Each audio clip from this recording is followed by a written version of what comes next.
So they see green. We're big and strong. We're fast and lean. That's why we're called the Green Machine. We're the bad and mean Green Machine. Fearsome man.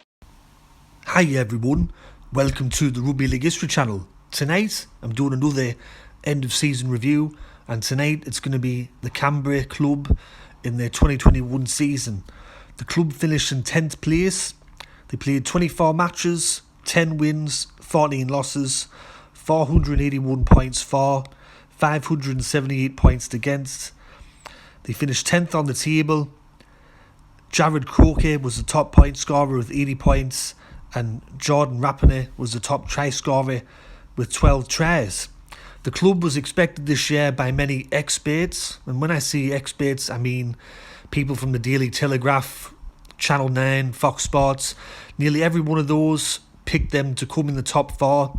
Even some of them picked Canberra to finish as minor premiers and even take out the premiership in 2021. Because they had a very good 2020. They reached the preliminary final where they lost against the Scum. And going into this year, they pretty much had exactly the same team. They brought in Caleb Akins though, Ryan James, and Sebastian Chris was also another player that they brought in. So a lot was expected of Canberra this year. I myself personally picked Canberra to finish inside the top four. And they started off the year with back-to-back wins. And especially in round one, they got off to a slow start, but they managed to beat West Tigers, and in round two they beat Cronulla. But then the warning signs were there quite early on. Between round 3 to round 10, the club only won 2 matches. And then between then and round 17, the club was sort of having 2 losses and a win, 2 losses and a win. Towards the back end of the year, though, the Canberra that we all expected to see in 2021 started to show themselves. They beat Manly in a very impressive performance. Then in round 18 they beat Cronulla Sutherland, and then in round 19 they put in a very good performance against Parramatta, where they practically won that game based on their defence. Their defence was like a brick wall. But to close out the year, because after round 19 there was a chance that they could perhaps make the top 8.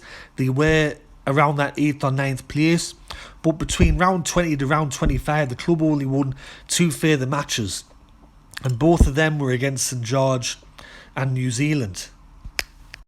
Going into the final round of the year, Canberra had a chance to make the top 8. They did need results to go their way, so they needed to win their match against Eastern Suburbs, but they also needed Cronulla to lose because Cronulla had a better for and against.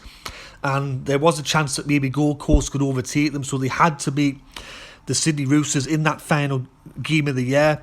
And just as the whole year had been disappointing, that final game against Eastern Suburbs pretty much summed up their year. They lost 40 points to 16, and with the Gold Coast winning their match and with Cronulla losing theirs, it ended up that Canberra finished in 10th place for the year.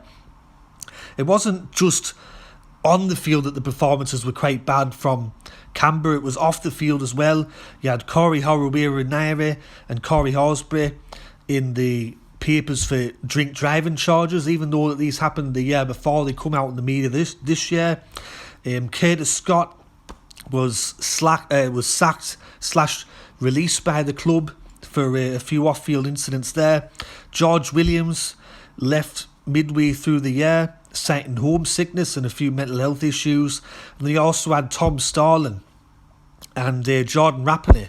They also got in trouble for drink driving charges with Jordan Rapine, and Tom Starling had a few issues on the drink in the Central Coast sort of area of New South Wales. So it wasn't a great year on the field for Canberra, and off the field once again, that culture that they've got down there, especially around alcohol, it's once again put them in a bad spotlight. But looking at some of the performances this year that I think the Canberra supporters can look back on, and maybe they can build on this for 2022 if they can play like this. That round 19 match against Parramatta, I thought that was their best performance of the year. They won that match 12 points to 10. Their defence was like a brick wall. It was basically the Canberra that I was expecting to see this year. They played very, very well in that match. They weren't expected to beat Parramatta, but they did. And then also, they played against a pretty informed Manly side.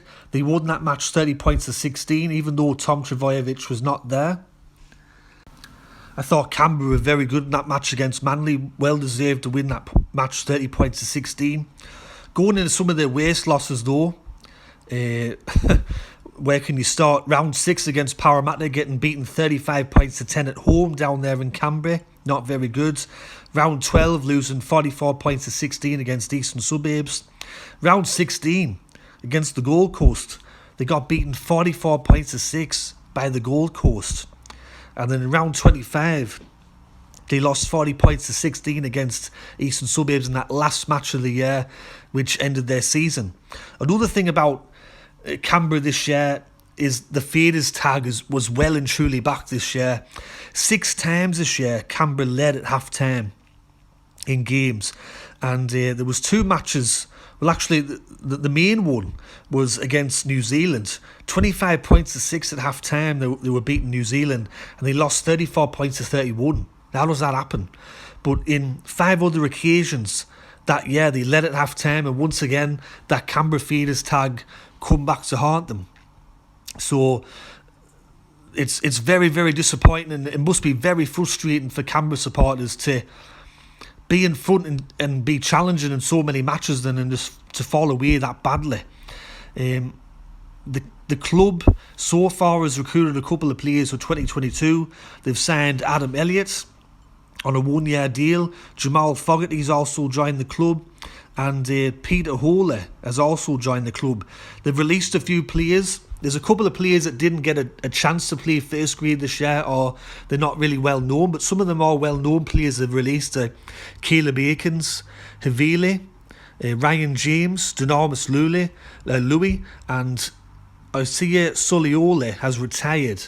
And he was a very important member of Canberra for a number of years there.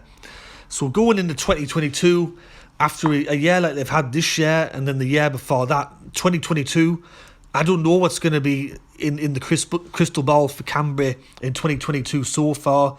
There's still a long way to go. They might recruit some players in the off-season still.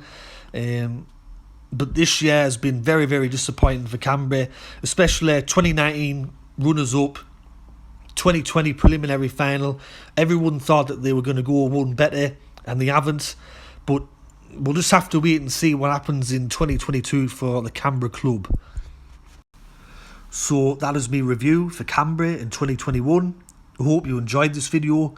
If you did, let me know in the comment section below. If there's anything that you'd like to add or something that you think that I missed in the video, then please let me know in that comment section below. Anyways, this is Rugby League History, signing off. I'll catch us all later in the next video, which will be the Cronulla Sutherland 2021 season review. Taddy bye for now, catch us all later.